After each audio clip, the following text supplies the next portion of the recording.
Hello students. आज का हमारा टॉपिक है फाइनेंशियल प्लानिंग। जैसा कि आप सब जानते हैं, जो फाइनेंस है that is the most important function of the business. तो फाइनेंशियल प्लानिंग हमने कैसे करनी है, इस पर बहुत ज़्यादा ध्यान दिया जाता है when ever A business is started. तो फाइनेंशियल प्लान को डिफाइन कैसे करेंगे? Financial plan is a statement estimating the amount of capital and determining its composition. जब फाइनेंशियल प्लानिंग की जाती है तो सबसे पहले ये डिसाइड किया जाता है कि बिजनेस को कितनी कैपिटल की जरूरत है और वो जो कैपिटल है how that will be attend, कि उसमें कितना हिस्सा डेट का होगा, कितना इक्विटी का होगा, उसके कंपोनेंट्स क्या होंगे।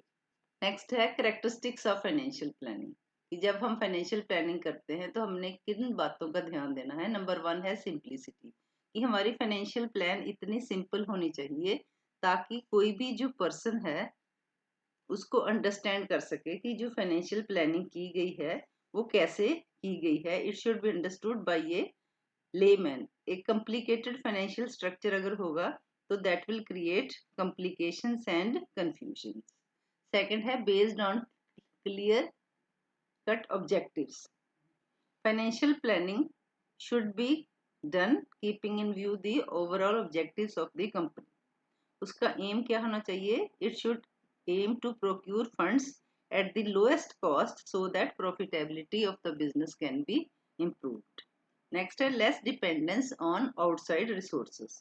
Long term financial planning जो है उसका एम जो है that should be to reduce the dependence on outside resources. How can this be possible? This can be possible by retaining a part of the profit for plowing back, कि हमारा जो profit का कुछ हिस्सा है वो हम वापस बिजनेस को एक्सपेंड करने में लगाएं। तो इससे क्या होगा?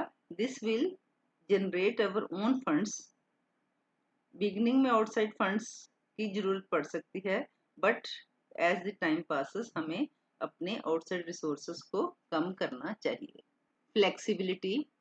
फ्लेक्सिबिलिटी क्या कहती है कि जो भी फाइनेंशियल प्लान हम तैयार करें that should not be rigid. उसका क्या कारण है? ताकि अगर बाई चांस हमें इन फ्यूचर फ्रेश अपॉर्चुनिटीज मिलती हैं then we can raise the additional funds. Next solvency and liquidity. Solvency क्या कहती है?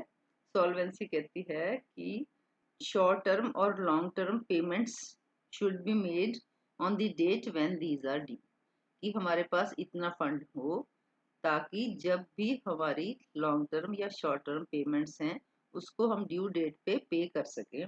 तो इससे क्या होगा? इससे हमारी क्रेडिट वर्दीनेस या कंपनी की जो गुडविल है that will increase.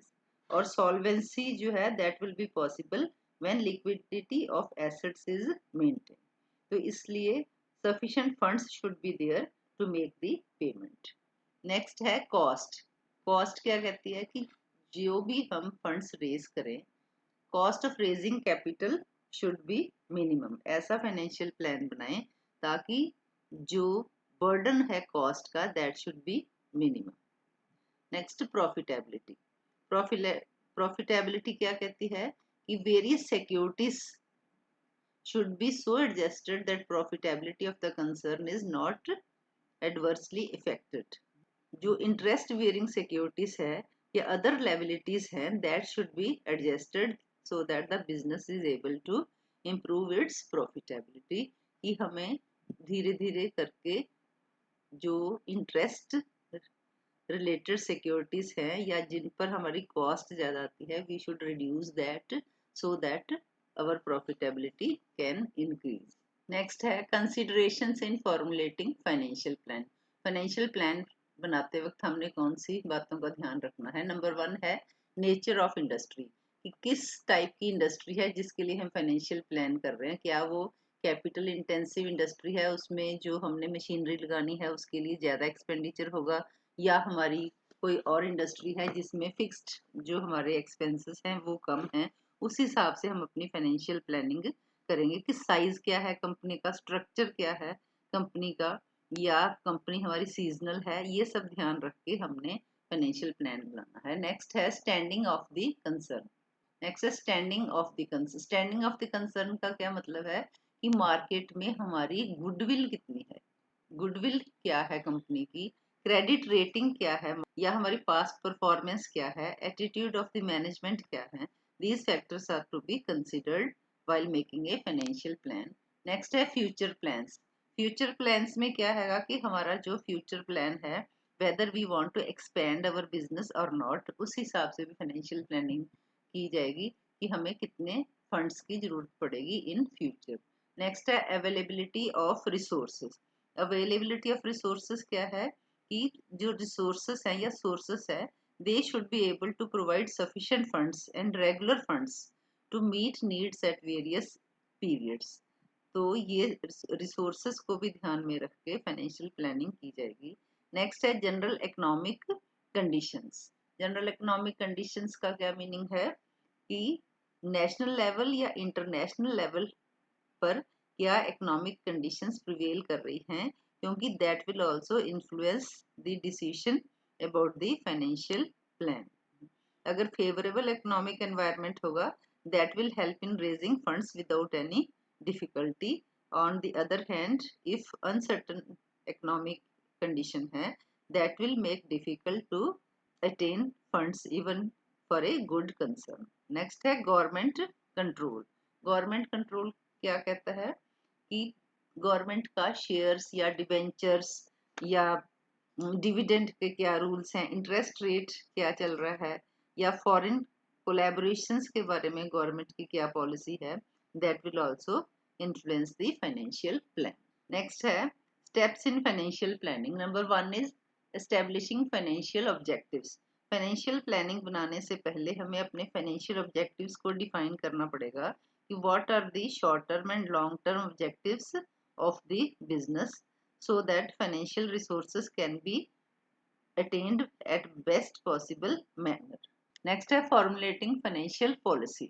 There should be clear cut plan of raising required funds and their uses. ये हमें financial plan जब financial planning बनानी है, then financial planning बनाते वक्त हमें clear cut प्लान का पता होना चाहिए कि what are the sources from which we are going to raise funds, current और future needs for funds हमें कितनी पड़ेगी, according to that we will make policy.